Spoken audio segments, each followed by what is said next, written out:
Asik. Akhirnya kita ketemu lagi di Minor Talks. Hari ini kita mau sama-sama ngobrol nih sama ada satu kakak di tempat ini di sebelah saya. Kelinci percobaan. Episode pertama. Episode pertama. Tapi yang pasti Minor Talks ini jadi wadah buat kita sama-sama sharing dan ngobrol di mana aja, ngobrol di mana aja. Nah, hari ini kita mau ngobrolin banyak hal, tapi sebelum itu kita mau kenalan dulu dong sama namanya Kak Daniel Tanamal. Tepuk tangan dulu dong. Iya, yang dia. Di episode pertama kali ini, kita mengundang Daniel Tanamal, seorang jurnalis yang memiliki segudang pengalaman. Lulusan UKI yang mengambil konsentrasi jurnalistik ini sudah menulis banyak artikel dengan berita rohani maupun umum, serta menjadi salah satu penyiar di Radio Pelita Kasih. Selain menulis artikel dan menyiarkan radio, beliau juga pernah bertugas sebagai web content di CBN Indonesia, tepatnya di jawaban.com. Dan inilah Daniel Tanamal. Tapi kalau misalkan dari perjalanan nih Kak, dulu Kakak kuliahnya di mana sih Kak? Kuliahnya di sebut nama nggak apa-apa? Boleh sebut nama. Dulu di Universitas Kah ini, UKI. Universitas Kah ini? Ya, apa tuh Kak? Universitas Kristen Indonesia. Oh, UKI. Ngambil jurusan apa tuh Kak di sana? Waktu itu ngambil jurusan namanya Visipol, wow. Fakultas Ilmu Sosial dan Ilmu Politik, jurusannya Ilmu Komunikasi. Wow, keren banget. Gitu. Jadi ada konsentrasinya juga tuh, namanya ada jurnalistik, broadcast, terus apa namanya, periklanan, sama humas. Wow. Ini jadi ngepromoin UKI nih ya. Buat teman-teman yang dilanjutin. Jadi waktu itu ngambil jurnalistik. Oke, nah kalau berarti ini sekalian kita mau bahas karena memang satu sisi kita mau sama-sama ulik sedikit tentang karirnya Kak Daniel Tanamal nih. Mungkin kalau misalkan editor nanti bisa nampilin dikit. Nah, kayak gini. Aduh, karirnya selalu dimulai di media. Ya, dari awal apa ya? Dari awal berkarir mungkin di tingkat magang kali ya. Mulai dari magang tuh yang nggak jauh-jauh dari dunia media sih. Dari dunia media, fokusnya lebih ke apa nih Kak? Kan media luas nih. Media luas ya. Lebih banyak ke waktu itu sih di foto. Oh, di foto ya. Jadi kayak lebih kepada dokumenter kali ya, lebih kepada dokumenter. Jadi dulu pernah di media dulu di tahun 2006 gitu tuh, semuanya nih di Indonesia kayaknya lagi mulai semangatnya yang namanya media online. Oke, wow. Gitu. Jadi itu banyak juga kawan-kawan yang mulai bikin media online, dan juga mungkin itu periode dimana transisi antara cetak ke online. Jadi waktu itu sempat dicetak juga bareng-bareng sama kawan-kawan di kampus. Berarti sempat ngambil banyak ranah nih Kak di media nih Kak ya? Di media kalau nggak semuanya sih ke dunia jurnalistik, tulis kalau nggak fotografi. Tulis atau fotografi? Iya, belum ke broadcast gitu. Oke. Tapi yang sampai akhirnya bikin Kak Daniel jatuh cinta banget sama jurnalistik nih gimana nih?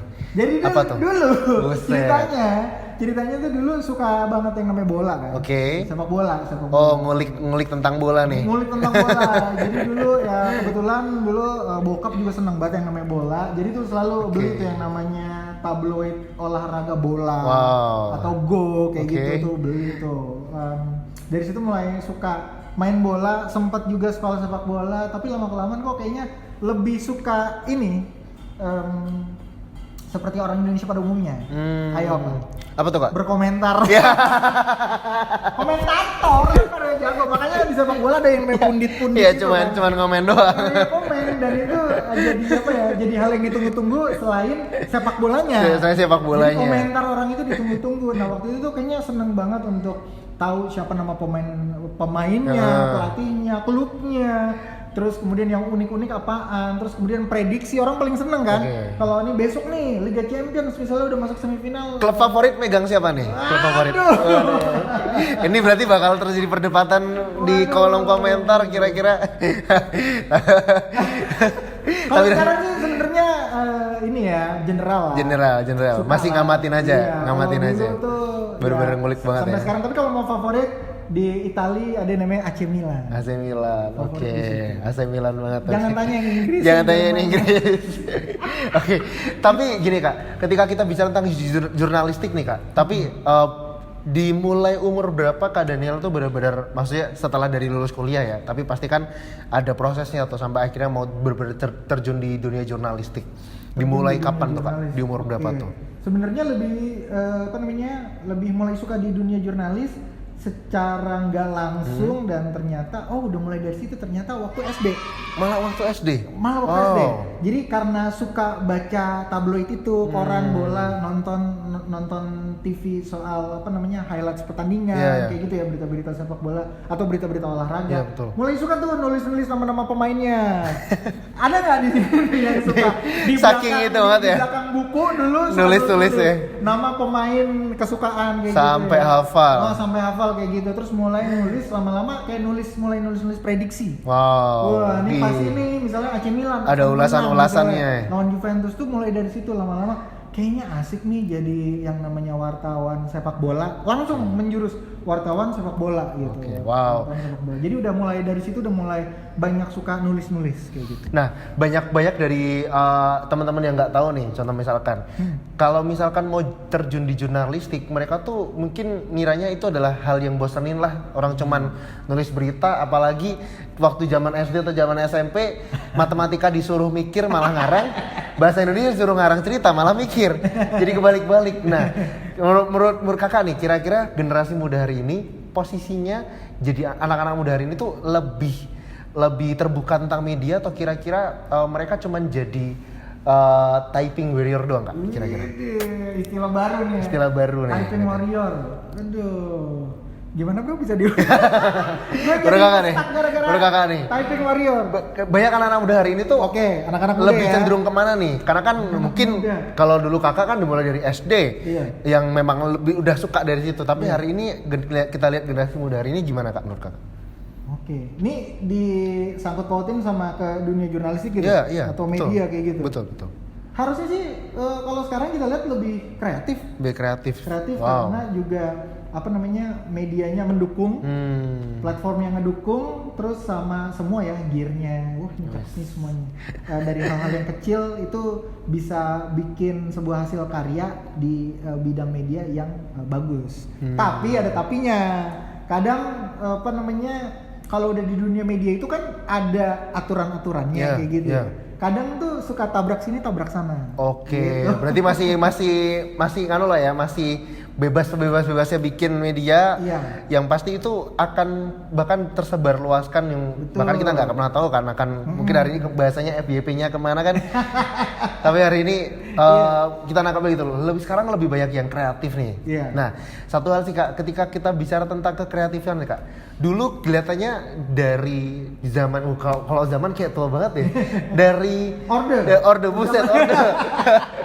Kalau dari seasonnya kakak waktu dulu meniti karir di dunia jurnalistik sama kira-kira dunia jurnalistik yang sekarang kira-kira bedanya gimana tuh Kak? Kakak ngerasain perbedaannya apa nih? Perbedaannya kalau dulu itu, nggak tahu ya nih jadi judging nggak ya gitu. Cuma kayaknya boleh ini opini pribadi. Kalau dulu itu kan terbatas ya. Terbatas apa ya? Terbatas medianya. Medianya terbatas, terus kemudian teknologinya juga terbatas. Jadi masih effort banget kalau dulu untuk masuk ke dunia jurnalistik atau orang bermedia ya gitu.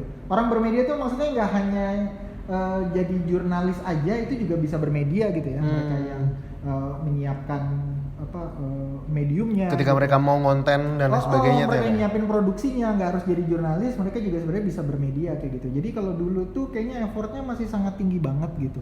Kalau sekarang justru kalau sekarang justru dicari. Kalau dulu kita yang nyari Kalau sekarang itu media berbondong-bondong nyari mereka yang mau berkarya gitu. Bahkan orang-orangnya sendiri bukan dengan senang hati lagi ya, dengan sengaja gitu, dia justru memperlihatkan kecenderungan untuk bermedia gitu. Jadi mulai ngonten kayak gitu. Jadi sebagainya. Nggak usah masuk ke dunia jurnalis deh, bermedia aja dulu gitu. Jadi masuk ke bermedia, mereka setiap hari mau bangun tidur kayak gitu. Mereka kayaknya udah mulai a day in my life kayak gitu. Jadi kayaknya dulu effort banget ya. Dan kalau sekarang semua jadi lebih mudah. Apalagi hari ini ada kemajuan tentang Iya, AI nih kak. AI. Kalau menurut kakak nih gimana nih? Kalau tadi kan kita sempat ngulik nih AI ini lagi itu sih. Oke. Sebelum itu karena memang ini Minor Cafe dan Iya, Minor Talks. iya. Lebih abdul lagi kalau kita ngopi. Oh, Yanti ngopi. mana nih Yanti nih? Yanti. Oh, ada Yantinya Kalau juga. PBK punya Yanti, kita juga punya Yanti. Yanti yang benar-benar Yanti juga. Yanti. Sini. Oke. Tentang ini lokasinya. Nah. benar, lokasi yang namanya Yanti ya. Yanti. Jalan Yanti di situ. Jante. Oke. Jalan Yanti. Sambil ngopi kak. Siap. Sambil ngopi. Oke. Santai aja kita di sini. Ini siapa yang bikin ini bro? Kebetulan saya mencakup semuanya. Nah, ini bikin kopi ini aja nih ke depan bakalan bisa AI nggak nih yang bikin? Buset. Kemarin tuh kak aku sempat ngulik tuh kata apa kalau mau latte art itu kan harus ada teknik khusus. Teknologi Ini teknologi nih, khusus. yang buat bikin Ternyata kopinya. sekarang udah ada teknologi khusus lagi, mesin yang bikin latte artnya. Jadi tinggal ditaruh gelas di situ, ketik, cari gambar yang mana, nanti apa ngeprint sendiri. Wih. Kayak printer. Jadi langsung ini ya, langsung bikin. Mau misalnya ada pilihannya, mau kopi apa gitu, si mesinnya langsung bikinin. Iya. Ih, luar biasa. Kan itu benar-benar apa ya kayak seiring berjalannya zaman pasti akan digantikan tuh, apalagi hari ini tentang dunia jurnalistik yang benar-benar kalau menurut aku media yang berkembangnya secara pesat banget di tahun ini. Bahkan ketika kita ngerti stasiun TV apa ya kak yang waktu itu pernah reporternya dia AI, tau nggak kak? Reporternya dia AI. Iya, Kalau iya, nggak salah iya, stasiun iya, TV coba. Indonesia waktu itu sempat pernah nyoba kan. Itu kalau menurut tanggapan kakak gimana tuh? As jurnalistik yang menurut aku udah cukup banyak pengalaman. Oke. Bahkan tadi kita akan cerita udah kemana aja. Oke, Menurut disclaimer kakak dulu gimana? nih ya. Hmm. Jadi tentu saja ini semuanya based on opini ya. Opini. Tapi nomor pertama, apapun pekerjaan kita, profesi kita harus selalu dukung sih yang namanya teknologi. Yeah. Karena itu mau nggak mau kita akan pakai itu. Tuh. Dan mau nggak mau ke depan kita harus kendalikan itu. Yes. Gitu, jangan sampai teknologi yang kendaliin kita balik kayak gitu. Jangan sampai malah anak-anak muda ketinggalan teknologi tuh. Jangan sampai kayak gitu. Justru malah dari teknologi itu mungkin nanti harapannya akan ada anak-anak muda yang akan menambah lagi karya di bidang teknologi yang sekarang ini belum kita punya, bahkan mungkin nanti lebih keren lagi daripada AI gitu. Selama jadi seorang jurnalis nih kak, tantangan terbesar apa yang kira-kira Kak Daniel pernah hadapi dan pernah alami? Tantangan yang mungkin menantang yang bikin ngakak banget atau menantang yang bikin kayaknya gue out deh dari jurnalis deh. Kira-kira apa tuh pak? Itu dua hal yang berbeda bro. Satu yang seneng banget, satu yang bikin Boleh apa aja. bikin trauma gitu. Iya, boleh apa aja. Kebanyakan memang kalau yang namanya berita itu kan ya bad news is good news. Wow. Gitu ya. Kalau di Rohani kan good news is good news. Yes. Tapi kalau buat anak-anak sekarang no news is good news. Karena nanti kalau news stres. Gitu. Jadi dua hal sih, tapi banyak sih yang bikin jadi banyak hal yang bikin jadi cerita di dunia jurnalis ya. Senengnya adalah kalau misalnya hasil tulisan kita itu berdampak orang lain. Oke. Berdampak orang lain tuh artinya dari hasil tulisan kita ada yang ternyata berubah gitu. Oh. Ada hal yang berubah dan kemudian hasil dari perubahan itu dinikmati sama orang lain. Ada satu dampak yang dirasakan ada satu ya, dampak sampai orang lain itu tuh akhirnya nyari-nyari kita untuk bilang tuh terima kasih. Oke, wow. Itu hal yang nggak pernah kepikiran selama ini jadi seorang jurnalis gitu. Nah ini salah satu lagi perbedaannya. Kalau dulu seorang wartawan itu susah banget orang untuk cari, misalnya gue nggak suka nih sama tulisan lu nih gitu. Terus bakalan dicari tuh wartawan gitu.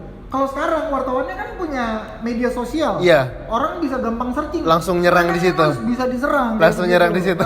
Jadi ada positif ada negatif. Ada positif dan negatifnya. Positifnya ada yang say thanks. Oke. Ya. Kalau negatifnya kalau ada orang yang nggak suka atau ada orang yang ya pokoknya nggak suka lah sama hasil karya kita, itu bisa kita tuh jadi bulan-bulanan. Wow. Gitu. Berarti emang perkembangan teknologi ini nih kadang-kadang agak ngeri-ngeri sedap ya kayak. Agak ngeri-ngeri sedap. Jadi makanya kalau kita mau bikin hasil karya lebih baik medsosnya dikunci dulu. Stay private. ketika kakak datang ke Jogja nih, datang ke Jogja dan akhirnya bisa ngobrol bareng-bareng sama kita, kira-kira pernah nggak sih kak kayak perjalanannya kakak waktu selama di dunia jurnalistik, dulu mungkin masa nakal-nakalnya atau dulu mungkin masa belum jadi yang kakak yang sekarang, apalagi udah punya 2 anak, udah berkeluarga dan sebagainya. Kira-kira boleh ceritain sedikit gak kak? Ini dunia jurnalistik yang mungkin underground banget nih, yang jarang orang tahu nih. Ini kalau di media namanya inian ya, apa namanya? Stoppress, stoppress. Istilah nih. Nambah kosakata baru kita guys. Cerita di dunia jurnalis waktu masih muda ya. Waktu masih muda sih dulu ya banyak hal-hal yang lucu sih. Sebenarnya lebih banyak hal-hal yang lucu. Kalau misalnya mungkin tradisi, kalau ngomongin tradisi ya. Iya. Nggak tahu kalau sekarang, tapi kalau dulu jurnalis junior itu dulu selalu ditempatkan di daerah kuning. Apa tuh kak artinya? Di daerah kuning tuh ada dulu namanya kan kayak yellow newspaper tuh, biasanya berita-berita yang kriminal, bencana kayak begitu kan. Ini kita ditaruh misalnya di kamar mayat. Buset. Rumah sakit. Beneran? Buset kan? Beneran? Bener. Itu dulu waktu pertama kali pernah aku magang namanya di kompas.com. Iya. Nah, ini salah satu redaksinya. Oke. Jadi ditaruh di daerah-daerah yang tadi yang aku sebutin gitu. Misal di kantor polisi kayak gitu, di kantor polisi atau di jalan-jalan. Cari itu mana tuh jalanan yang berlubang. Nah ini harus riset satu-satu, bener-bener cari lubang-lubang tuh. Di jalanan protokol, ya. Jalanan besar, jalan mana aja yang berlubang dan mungkin di situ ada yang bisa diwawancarin nggak gara-gara lubang ini banyak yang kecelakaan. Buset dah. Terus kemudian tadi balik lagi ke yang kamar mayat misalnya. Waktu itu ini ngakak banget sih. Sebenarnya nggak ngakak juga, lebih kepada horor. Horor ya. Lebih kepada horor. Jadi itu ditugaskan waktu udah mau pulang. Jadi sekitar jam 8 malam. Ada nih waktu itu ada peristiwa peristiwa bunuh diri gitu, seorang mahasiswi gitu ya. Jadi dari lantai berapa kayak gitu. Nah itu waktu itu ditugasin lah, bro, sama senior, bro, ke berangkat nih. Kemana bang? Ke rumah sakit ini gitu. Rumah sakitnya kebenaran berada tepat di depan kampus aku. Oke. Tinggal nyebrang. Di Ponegoro. Oke. Ponegoro rumah sakitnya apa gitu. Oke bang, kesana. Di ruang apa bang sama umasnya? Enggak. Gimana? Kamar mayat. Jadi nggak tahu loh, liputan apa? Akhirnya baru dikasih tahu. Jadi itu ini nggak mau cerita detail soal ininya, tapi pengalaman aja. Dulu waktu masih junior dulu pernah ditugaskan di tempat itu. Jadi masuk di situ. Akhirnya kita tuh bener-bener yang nulis. Ternyata bisa mempraktekkan semua ilmu yang diajarin di dunia jurnalis. Jadi waktu di dunia jurnalis kan disuruh menulis itu nggak hanya apa yang dikatakan sama temuan di lapangan, kita nanya sama narasumbernya, langsung, keluarganya, terjun langsung ya, petugasnya, tapi apa yang kita cium, apa yang kita rasakan, vibe-nya dan sebagainya itu kerasa kan banget ya. Udah pasti ada bau-bau detir-detir. Minimal kalau misalnya ke rumah sakit yang kita cium pertama kan bau obat. Iya, bau obat banget. Kalau ke UGD biasanya bau alkohol. Nah, kalau bau ke kamar mayat, ini itu dia. Beda cerita. Ini for the first time berarti ya. Iya, for the first time.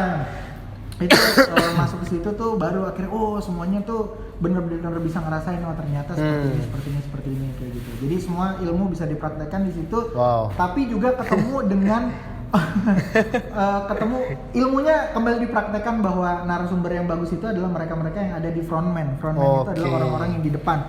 Misalnya mereka yang jaga di kamar itu, petugas ambulannya. Bisa langsung bersentuhan langsung sama mereka ya. Office boy yang membersihkan tempat itu adalah frontman yang kalau diajak ngomong mereka punya banyak cerita. Karena mereka setiap hari ada di situ kayak gitu. Keren banget sih. Gitu. Terus kemudian petugas-petugas perawat-perawatnya kayak gitu itu jadi satu narasumber yang bisa menguatkan berita aku, karena untuk nanya narasumbernya yang adalah keluarga daripada korban tuh biasanya agak sulit karena kan lagi situasi Iya, berduka sudah kan. berduka kan. Ilmunya dapat lagi bagaimana kita bisa mendapatkan keterangan dari seseorang yang sedang berduka. Pendekatannya bagaimana itu juga pasti ada ilmunya sendiri. Gimana kan? menghindari pertanyaan bagaimana perasaan bapak? Ya kan biasanya kan umum banget kan kayak gitu. Langsung Iya. gimana?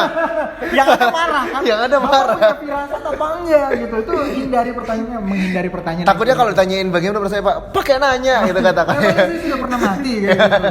Waduh, itu bahaya banget gitu tuh nanya-nanya gitu. Jadi semua ilmu diterapkan ternyata waktu sudah terjun di situ tuh baru tahu oh ternyata kenapa disuruh sama senior tadi disuruh ke tempat-tempat ini itu untuk lebih punya pengalaman, memperkaya pengalaman sekaligus mempraktekkan ilmu yang udah kita dapat. Betul. Dengan lebih apa ya? Dengan lebih sempurna kali ya. Gitu. Karena di dunia ini yang sempurna kan cuma dua ya. Tuhan dan Andra and the Backbone. Sempurna.